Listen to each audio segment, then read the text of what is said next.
नमस्कार दोस्तों। Hi friends, hope you are doing good. मैं आशा करता हूँ आप सभी कुशल मंगल होंगे। और इस समय है हम NH 58 पे, और उसकी भी बात करी जाए तो परतापुर बाईपास पे, जो मेरठ के आउटर से निकलता है। एक तरीके से मेरठ बाईपास के नाम से भी इसको जाना जाता है। और यहाँ से हमारा शुरू होता है दिल्ली मेरठ एक्सप्रेस वे का जो रैम्प है। और यहाँ से हम कह सकते हैं एक तरीके से दिल्ली मेरठ एक्सप्रेस वे की शुरुआत। ये एक तरीके से जो हमारा ट्रम्पेट लूप है राइट में, ये उसके अलावा एक और एंट्री जो दिल्ली मेरठ एक्सप्रेसवे की है उसको कवर करते हुए आज हम डासना एलिवेटेड स्ट्रक्चर तक पूरा कवर करेंगे। तो आइए चल करके देखते हैं कितना काम बचा है। वैसे तो कुछ खास बचा नहीं है, पर ये देखिए, ये यहाँ से जो लेफ़्ट में हमारा कट जाएगा दिल्ली मेरठ एक्सप्रेसवे पे डायरेक्ट चढ़ने के लिए रास्ता। तो देहरादून, मुजफ्फरनगर और जितना भी NH 58 से पीछे से ट्रैफिक आएगा सहारनपुर से, वो यहाँ से इस रास्ते के ज़रिए जो लेफ़्ट में हमारा जा रहा है, इससे दिल्ली मेरठ एक्सप्रेसवे के से चढ़ करके मात्र 45 मिनट में दिल्ली के सराय काले खां तक पहुँच सकता है। और सामने की तरफ है हमारा ट्रम्पेट इंटरचेंज, जो कि मेरठ के अंदर से आने वाले वाहन जिसके ज़रिए दिल्ली मेरठ एक्सप्रेसवे का उपयोग कर सकते हैं। ये जो जिस स्ट्रक्चर पे हम चल रहे हैं, ये जो पुल बनाया गया है, ये NH 58 पे है। और सामने की तरफ अब हम जिस दिशा में जा रहे हैं, मोदी नगर, मुरादनगर और गाज़ियाबाद पड़ेगा। तो ये एग्जिस्टिंग रोड थी अभी तक मेरठ से गाज़ियाबाद जाने की, जो कि नॉन टोल है, जिस पे कोई टोल नहीं लगेगा और एज़ इट इज़ ये चलती रहेगी। इसी पे रैपिड रेल का निर्माण किया जा रहा है। ये देखिए आप, ट्रम्पेट स्ट्रक्चर जो पूरा एक तरीके से दिल्ली मेरठ एक्सप्रेसवे पे चढ़ने का लूप बनाया गया है। ये सामने आप देख रहे हैं 32,000 करोड़ की लागत से बनती हुई देश की प्रथम रीजनल रैपिड रेल, जिसे RRTS के नाम से भी जाना जाता है।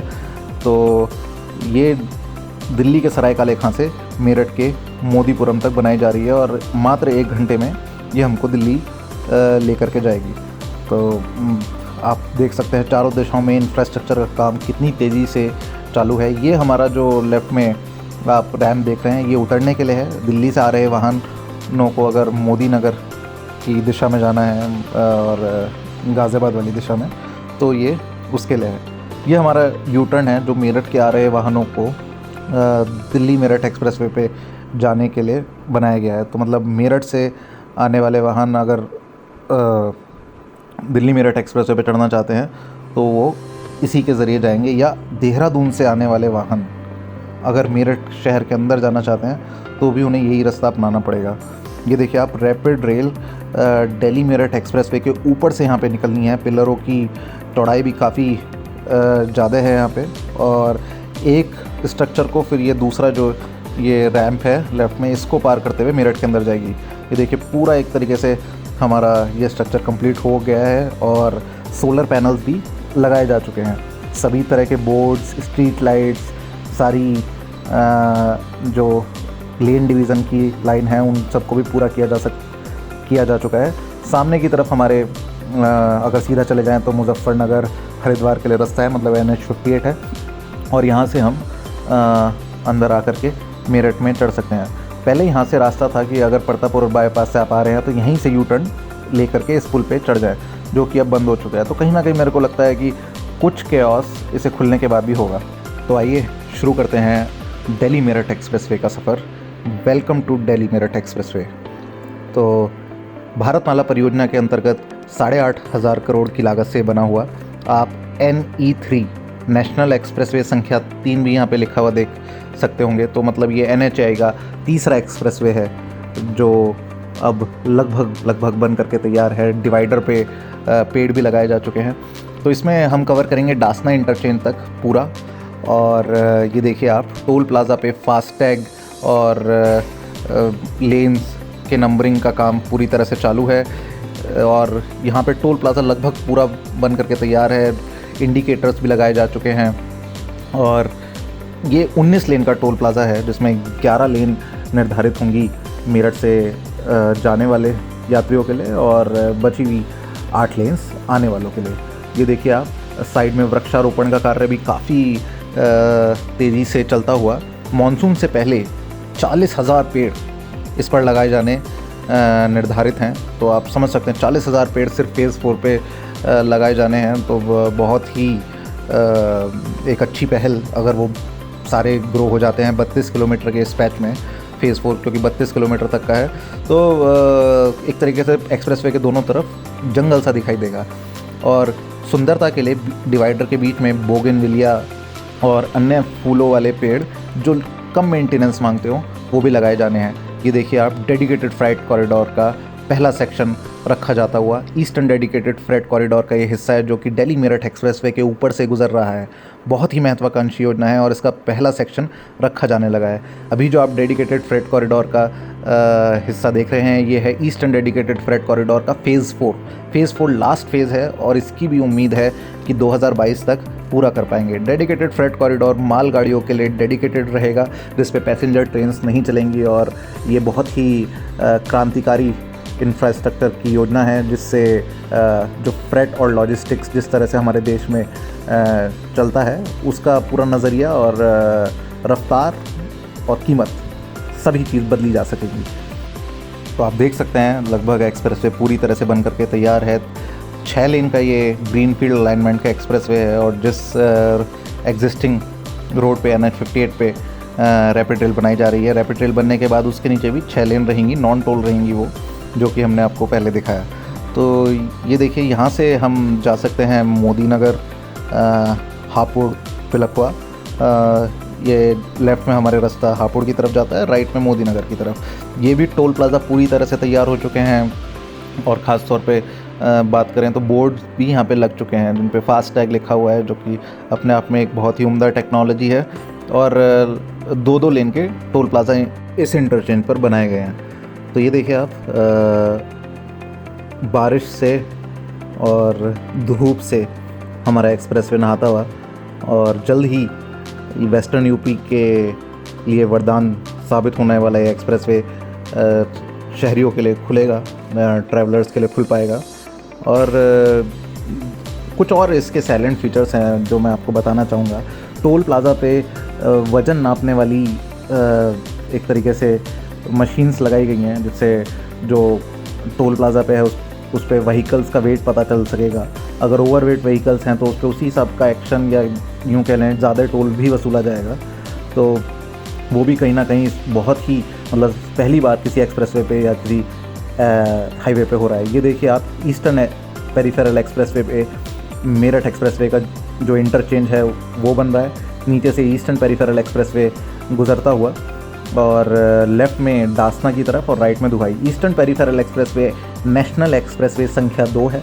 तो मतलब ये देश का दूसरे नंबर का एक्सप्रेसवे था। इस पर भी बहुत ही उम्दा इंटरचेंज बनाया गया है, बेंडिंग ऑफ रोड बहुत अच्छे से की गई हैं। और यहाँ पर भी मैं देख सकता हूँ लगभग सारे साइन बोर्ड्स लग करके तैयार हैं और पूरी तरह से बन करके तैयार है।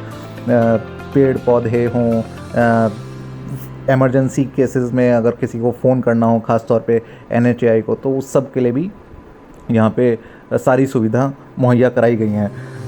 साइड में 3 लेन के अलावा एक साइड और पार्किंग लेन भी थोड़ी सी बनाई गई है। मतलब ठीक ठाक चौड़ा हम इसको बोल सकते हैं या ये कह लें उम्मीद से ज़्यादा क्योंकि अब से पहले इस क्षेत्र ने इस तरह का विकास या इस तरह का इंफ्रा कभी देखा नहीं है। डिज़र्व कितना करता है वो तो डेटा बोल रहा था क्योंकि सन 2005 से ये गवर्नमेंट की बुक्स में था और कभी देश की दूसरे नंबर की प्रायोरिटी पे भी रहा। PMO जिसको मॉनिटर करता था, अभी भी PMO ही इसे डायरेक्टली मॉनिटर करता है, पर फाइनली बन करके तैयार देर आए दुरुस्त आए, चीज़ें बदलती हैं और हक किसी का ज़्यादा लंबे समय तक मारा नहीं जा सकता।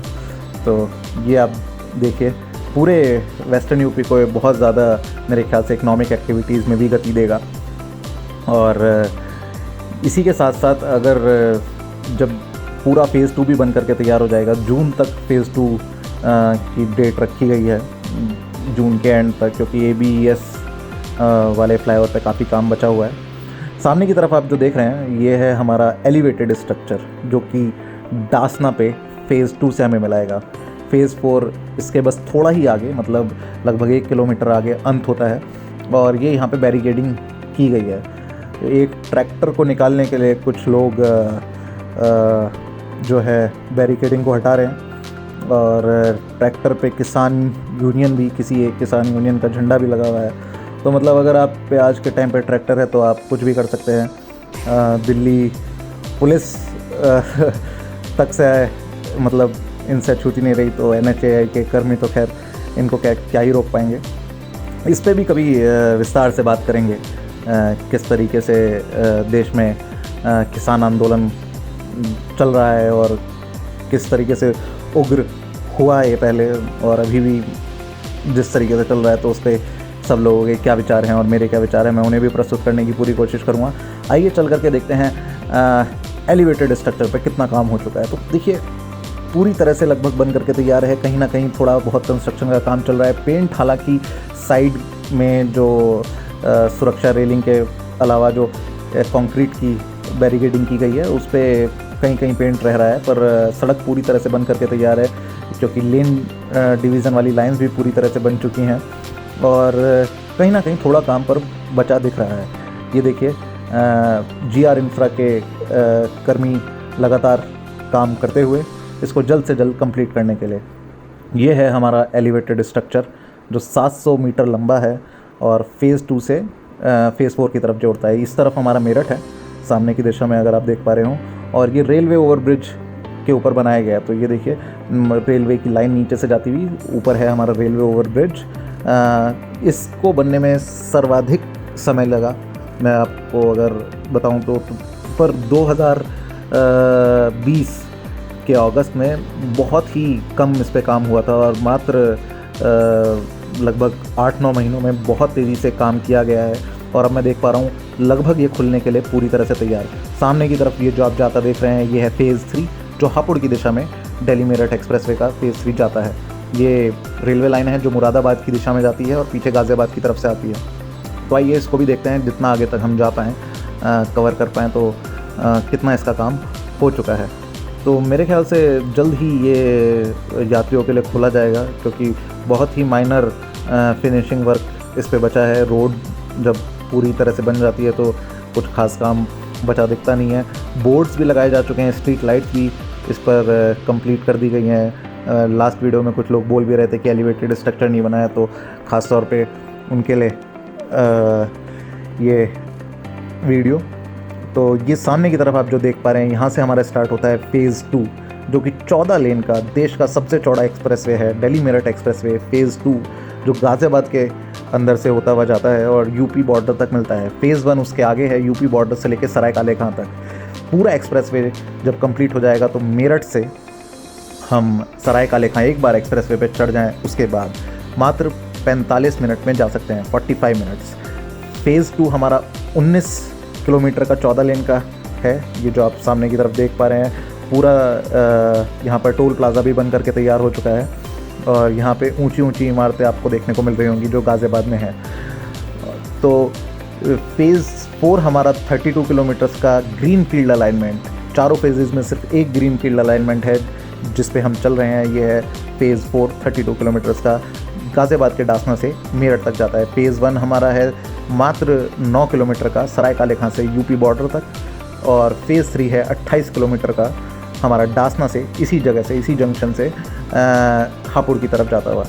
तो गाइज़ अगर आपने इस चैनल सब्सक्राइब नहीं किया तो प्लीज़ ज़रूर सब्सक्राइब कीजिए।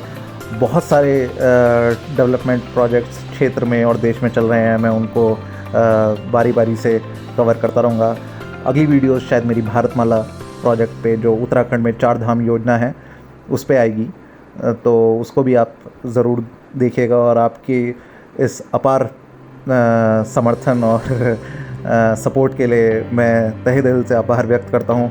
और इस एक्सप्रेसवे के लिए, इस अद्भुत एक्सप्रेसवे विश्व स्तरीय इंजीनियरिंग का नमूना के लिए NHAI को, नितिन गडकरी जी को, सभी मेरठ वासियों के और क्षेत्रवासियों की तरफ से मैं धन्यवाद देना चाहता हूँ, आभार प्रकट करना चाहता हूँ। तो ये देखिए थोड़ा बहुत कहीं काम है और मेरे ख्याल से मार्च में 1-2 तारीख से, सॉरी अप्रैल में 1-2 तारीख से इसके खुलने की पूरी उम्मीद है। ये देखिए आप। So guys please do let me know आपको ये वीडियो कैसी लगी कमेंट सेक्शन में ज़रूर बताइएगा और please subscribe the channel. Thanks for watching.